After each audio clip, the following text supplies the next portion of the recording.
സംഖ്യാപുസ്തകം അദ്ധ്യായം 27. അനന്തരം യോസേഫിൻ്റെ മകനായ മനശ്ശെയുടെ കുടുംബങ്ങളിൽ മനശ്ശെയുടെ മകനായ മാഖീരിൻ്റെ മകനായ ഗിലെയാദിൻ്റെ മകനായ ഹേഫെരിൻ്റെ മകനായ സെലോഫഹാദിൻ്റെ പുത്രിമാർ അടുത്തുവന്നു. അവൻ്റെ പുത്രിമാർ Mahlah, Nova, Hoglah, Milkha, Tirzah എന്നിവരായിരുന്നു. അവർ സമാഗമന കൂടാരത്തിൻ്റെ വാതിൽക്കൽ മോശയുടെയും എലെയാസർ പുരോഹിതൻ്റെയും പ്രഭുക്കന്മാരുടെയും സർവ്വസഭയുടെയും മുമ്പാകെ നിന്ന് പറഞ്ഞതെന്തെന്നാൽ, ഞങ്ങളുടെ അപ്പൻ മരുഭൂമിയിൽ വെച്ച് മരിച്ചുപോയി. എന്നാൽ അവൻ യഹോവയ്ക്ക് വിരോധമായി കോരഹിനോട് കൂടിയവരുടെ കൂട്ടത്തിൽ ചേർന്നിരുന്നില്ല. അവൻ സ്വന്ത പാപത്താൽ അത്രേ മരിച്ചത്. അവന് പുത്രന്മാരുണ്ടായിരുന്നതുമില്ല. ഞങ്ങളുടെ അപ്പന് മകനില്ലായ്ക കൊണ്ട് അവൻ്റെ പേർ കുടുംബത്തിൽ നിന്ന് ഇല്ലാതെയാകുന്നത് എന്ത്? അപ്പൻ്റെ സഹോദരന്മാരുടെ ഇടയിൽ ഞങ്ങൾക്കൊരവകാശം തരണം. മോശെ അവരുടെ കാര്യം യഹോവയുടെ മുമ്പാകെ വെച്ചു. യഹോവ മോശയോട് അരുളി ചെയ്തത്, സെലോഫഹാദിൻ്റെ പുത്രിമാർ പറയുന്നത് ശരി തന്നെ. അവരുടെ അപ്പൻ്റെ സഹോദരന്മാരുടെ ഇടയിൽ അവർക്കൊരു അവകാശം കൊടുക്കണം. അവരുടെ അപ്പൻ്റെ അവകാശം അവർക്ക് കൊടുക്കണം. നീ ഇസ്രയേൽ മക്കളോട് പറയേണ്ടത് എന്തെന്നാൽ, ഒരുത്തൻ മകനില്ലാതെ മരിച്ചാൽ അവൻ്റെ അവകാശം അവൻ്റെ മകൾക്ക് കൊടുക്കണം. അവന് മകളില്ലാതിരുന്നാൽ അവൻ്റെ അവകാശം അവൻ്റെ സഹോദരന്മാർക്ക് കൊടുക്കണം.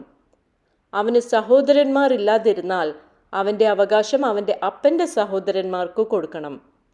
അവൻ്റെ അപ്പന് സഹോദരന്മാരില്ലാതിരുന്നാൽ നിങ്ങൾ അവൻ്റെ കുടുംബത്തിൽ അവൻ്റെ അടുത്ത ചാർച്ചക്കാരന് അവൻ്റെ അവകാശം കൊടുക്കണം.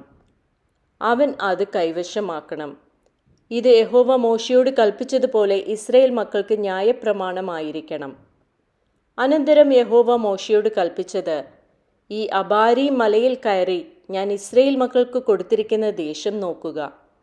അത് കണ്ട ശേഷം നിന്റെ സഹോദരനായ അഹരോനെ പോലെ നീയും നിന്റെ ജനത്തോട് ചേരും. സഭയുടെ കലഹത്തിങ്കൽ നിങ്ങൾ സീൻ മരുഭൂമിയിൽ വെച്ച് അവർ കാണുക വെള്ളത്തിൻ്റെ കാര്യത്തിൽ എന്നെ ശുദ്ധീകരിക്കാതെ എൻ്റെ കൽപ്പനയെ മറുത്തതുകൊണ്ട് തന്നെ. സീൻ മരുഭൂമിയിൽ കാദേശിലെ കലഹജലം അതുതന്നെ. അപ്പോൾ മോശെ യഹോവയുടെ സഭ ഇടയിലില്ലാത്ത ആടുകളെപ്പോലെ ആകാതിരിപ്പാൻ തക്കവണ്ണം അവർക്ക് മുമ്പായി പോകുവാനും അവർക്ക് മുമ്പായി വരുവാനും അവരെ പുറത്തു കൊണ്ടുപോകുവാനും അകത്തു കൊണ്ടുവരുവാനും സകല ജഡത്തിൻ്റെയും ആത്മാക്കളുടെ ദൈവമായ യഹോവ സഭയുടെ മേൽ ഒരാളെ നിയമിക്കുമാറാകട്ടെ എന്നു പറഞ്ഞു. യഹോവ മോശയോട് കൽപ്പിച്ചത്, എൻ്റെ ആത്മാവുള്ള പുരുഷനായി നൂൻ്റെ മകനായ യോശുവയെ വിളിച്ച് അവൻ്റെ മേൽ കൈവച്ച് അവനെ പുരോഹിതനായ എലെയാസാരിൻ്റെയും സർവ്വസഭയുടെയും മുമ്പാകെ നിർത്തി അവർ കാണെ അവന് ആജ്ഞ കൊടുക്കുക. ഇസ്രയേൽ മക്കളുടെ സഭയെല്ലാം അനുസരിക്കേണ്ടതിന് നിന്റെ മഹിമയിൽ ഒരംശം അവൻ്റെ മേൽ വെക്കണം. അവൻ പുരോഹിതനായ എലെയാസാരിൻ്റെ മുമ്പാകെ നിൽക്കണം. അവൻ അവന് വേണ്ടി യഹോവയുടെ സന്നിധിയിൽ ഊരീം മുഖാന്തരം അരുളപ്പാട് ചോദിക്കണം. അവനും ഇസ്രയേൽ മക്കളുടെ സർവ്വസഭയും അവൻ്റെ വാക്കുപ്രകാരം പോകുകയും അവൻ്റെ വാക്കുപ്രകാരം വരികയും വേണം. യഹോവ തന്നോട് കൽപ്പിച്ചതുപോലെ മോശ ചെയ്തു.